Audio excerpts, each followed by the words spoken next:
In one world, Bob Keeshan's life seemed to show two very different sides of him.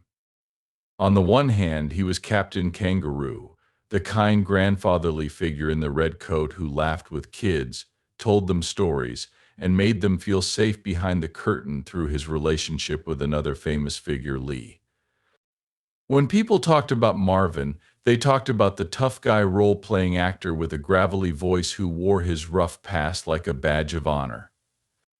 This story wasn't known until the legends started to bubble up among people who had watched Keeshan's steady rise in TV roles, compared to Marvin's impressive Hollywood roles beneath the polite surface. In interviews, there was tension between these two men that wasn't said. It was more than just a clash of personalities. As stories about their time in the military spread, Keeshan's anger seemed to grow. What made the captain so angry, and why couldn't he get away from Marvin's shadow? To understand why Keeshan was so angry at Marvin, one has to remember when they were both young boys thrown into the chaos of World War II. Born to Irish parents in Lynbrook, New York, Keeshan joined the military with quiet eagerness right after high school. He was ready to serve, but as fate would have it, he never saw combat. He was still in the United States when Japan surrendered, and by that time the bloody storm of battles like Alima was already over. Keeshan's military career, despite its promising start, became a story of missed moments, a background detail rather than a main character. Lee Marvin's story, on the other hand, was very different from Keeshan's. Instead of being in the background, Marvin was thrown right into the action. The actor was stationed in the Pacific Theater and saw a lot of brutal combat. He earned a Purple Heart during the Battle of Somme when he was shot in the back and was almost paralyzed for life. Marvin carried his wounds with a rough-and-tumble pride. Keeshan's non-combat role left him feeling strangely incomplete. He would never say it out loud, but his friends could tell how disappointed he was. As they both became famous in their own fields, the public quickly made up a story about two American heroes. One was a Hollywood rebel, and the other was the beloved Captain Kangaroo. Over time, people started telling tall tales about Marvin. They said that he told a touching story about Sergeant Bob Keeshan on The Tonight Show with Johnny Carson. Keeshan supposedly saved many lives at Alima by leading troops through bullets and mortars. Marvin is said to have said that Keeshan was the bravest man he'd ever known. This story grew over the years. Marvin was portrayed as someone who had no choice but to go to war and came back with scars. Keeshan's role changed from a latecomer to a battlefield hero, earning medals and respect for fighting side by side with Marvin at Alima. Of course, none of this was true. Keeshan had never been to the Pacific battlefields, and Marvin had never fought at Alima. The myth even gave Marvin the Navy Cross, which he never received. Few people would dare to question in a story that was already too good to be true. As the story spread, though, Bob Keeshan found himself in a tough spot. Fans, former veterans, and even historical archives started sending him letters asking about his military service.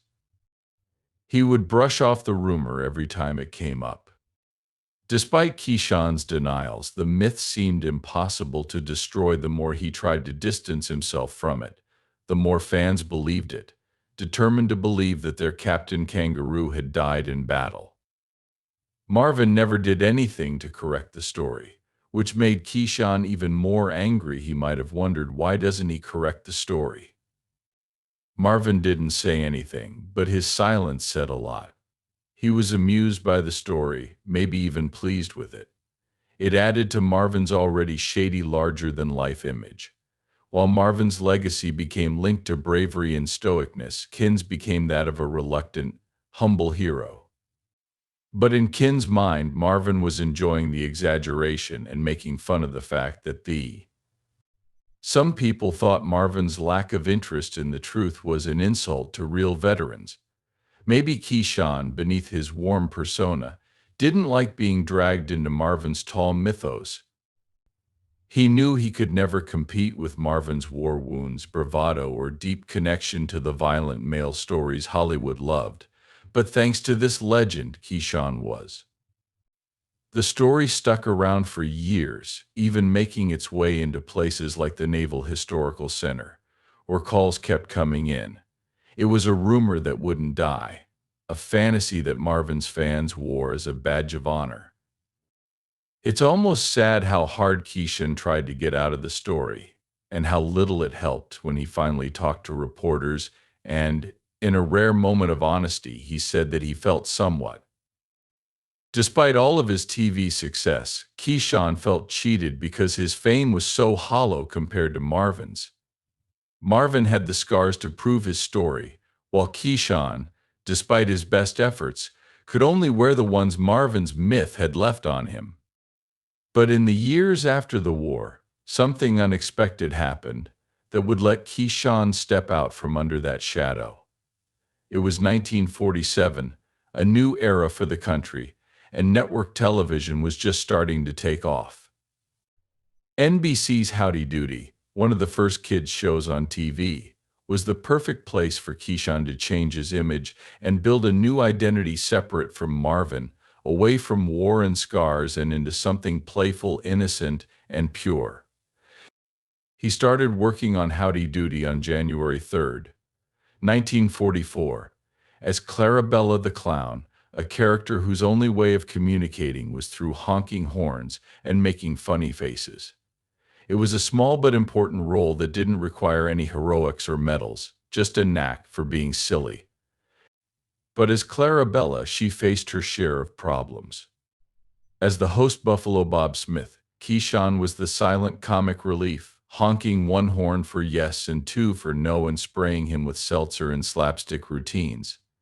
This role quickly made him a fan favorite, but it also had its problems.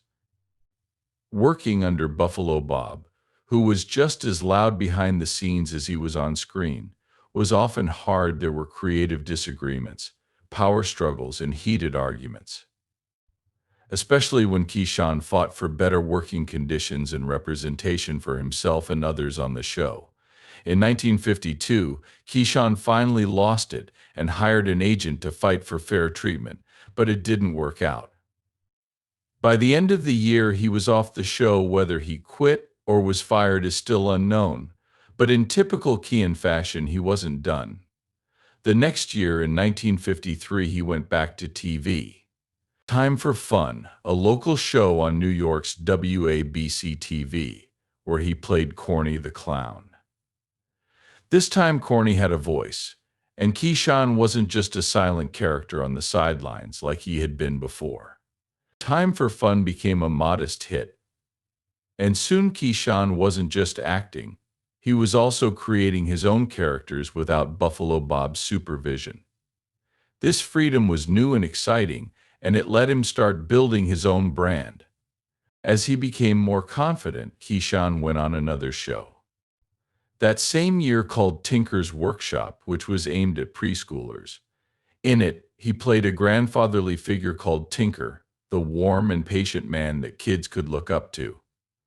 This character was not like Corny or Clarabella. Instead, it was a calm, guiding presence.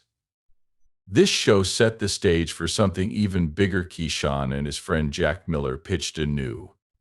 CBS gave him an idea for a character and show that would change his career and go down in television history forever: Captain Kangaroo. On October 3rd, 1955, Captain Kangaroo premiered, and Keeshan donned a big red coat with deep pockets and a calm, friendly face. Unlike Clarabella's antics or Corny's jokes, the captain was a gentle, slow-paced character who was a figure of stability and kindness. This was the role he was born to play. Had been working on a character whose soft voice, friendly smile, and patient demeanor became a daily ritual for millions of kids. The show wasn't just popular, it was revolutionary. It was an oasis of calm in the chaos of other kids' shows. But Captain Kangaroo wasn't just for fun. Keeshan knew the effect he could have on kids' minds, and he took it seriously every day. Show lessons on being kind, patient, and curious. His co-hosts were a group of funny and charming characters, like Mr. Green Jeans, the captain's soft-spoken green thumb friend, Dennis, the lovable childlike puppet, and the mischievous duo Bunny, Rabbit, and Moose, who often pulled pranks. On the captain, it was a world of happiness and gentle humor where kids could feel safe. Even critics couldn't deny Captain Kangaroo's magic. The New York Times called him a round-faced, pleasant, mustachioed man possessed of an unshakable calm, a figure who lived on as one of. Even though Keeshan was praised and his fan base grew, his success never quite filled the void he had felt for so long. Fans loved him, but there were still hints of that wartime myth in the world he created. In this new world he created, he was the hero, the gentle captain who didn't need any combat tales to be loved. As the years went by, Keeshan became synonymous with the captain, devoted himself to the role as if to rewrite his own story from the beginning. The show ran for almost 30 years, and during that time he used his power to push for ads that were safe for kids. This was especially clear in his partnership with Schwinn Bicycle Company, a sponsor he openly promoted on air until the Federal Trade Commission said that companies could no longer do that. Even though network changes took away some of Captain Kangaroo's airtime, Keeshan found ways to keep him relevant. Captain Kangaroo stayed a fixture on CBS, and Keeshan had quiet friendships with people who understood the subtleties of his work. One of his closest friends was Fred Rogers of Mr. Rogers' Neighborhood. The two men shared a gentle philosophy about the power of kindness and respect by sometimes appearing on each other's shows to make their young viewers a little happier. In one memorable event, Rogers appeared in a TV special for Keeshan after he had a heart attack in 1981. It was a gentle reminder of the bond they shared in the community of creators who loved Keeshan's impact. But the heart attack was a wake-up call. It was. CBS cut Keeshan's show's airtime from an hour to just 30 minutes and moved it to an early morning time slot. By 1982, Captain Kangaroo had been pushed into weekend times, and Keeshan knew his time with the captain was almost up. Frustrated by the network's constant cuts, he finally quit in 1984, just 1 month before the show's 30th anniversary. His departure marked the end of an era, but the captain's legacy lived on in reruns, keeping the character alive for a long time. Captain Kangaroo ended on PBS, and Keeshan had to start a new chapter without his beloved captain. He had made the character to escape the war and the myth of Lee Marvin's brave story, while Marvin's Hollywood persona continued to thrive, marked by gritty roles. With his brave performances and war stories, Keeshan found himself on a path that didn't involve medals or scars, but instead focused on making the world a better place for kids. In 1985, CBS gave Keeshan a new chance with CBS Story Break, a kids' show that animated versions of classic kids' books. In this show, Keeshan played himself, not a character, and in each episode he introduced a story. Keeshan wasn't happy with just staying in touch with the next generation through his acting role as Captain Kangaroo. He held up books between segments, suggested books, and led young minds through the joy of reading. It was a natural extension of his Captain Kangaroo legacy without the red coat, but Keeshan wasn't content to stop there. Just to have fun, he thought it was important to keep kids safe, especially from things he thought were bad. The 1980s were full of bright, action-packed cartoons and a lot of toy lines, like He-Man, Transformers, and many others. To Keeshan, this made childhood a battle between marketing and play, because these shows taught kids more about buying than learning, and he wasn't afraid to say so. He agreed with parent groups that turning toys into TV shows was exploitative of kids' minds because it didn't teach them anything about reality, kindness, or empathy. This made him stand out. Few people in the children's entertainment industry took a position as strong as his. He wasn't just worried about cartoons in the early 2000s, he was also worried about violent video games, which were becoming popular at the time, and many parents were worried. Once again, Kin's voice rose, this time in front of Congress, arguing against the effects of violence in games on young minds. He saw games as a new front in the battle for children's hearts and minds, and he stood firm in. He spoke out against what he saw as a harmful trend and used his fame to push for a kinder, more caring world for kids. Keeshan's life also changed in other ways. In 1987, he co-founded Corporate Family Solutions with former Tennessee Governor Lamar Alexander, starting daycare programs for big businesses. He saw how hard it was for parents to find reliable child care, and he wanted to help. They gave them more choices, and the programs they created were groundbreaking. Parents could rest easy knowing their kids were safe while they worked. In the years that followed, Keeshan stayed busy. In 1994, he joined FX's Breakfast Time, a daytime talk show that was very different from Captain Kangaroo. His presence on the show reminded viewers how much they still loved him and his legacy. In 1996, Keeshan made his big screen debut in the comedy The Stupids. It was one of his few film roles, and it showed that he could poke fun at himself while reaching new audiences. In between these projects, Keeshan also tried his hand at live theater. In 1997, he played the Wizard in The Wizard of Oz at St. Louis's Moon Theater, an outdoor venue. It was an unexpected but fitting role, since Keeshan was a figure with gentle authority who led others while remaining hidden behind a character.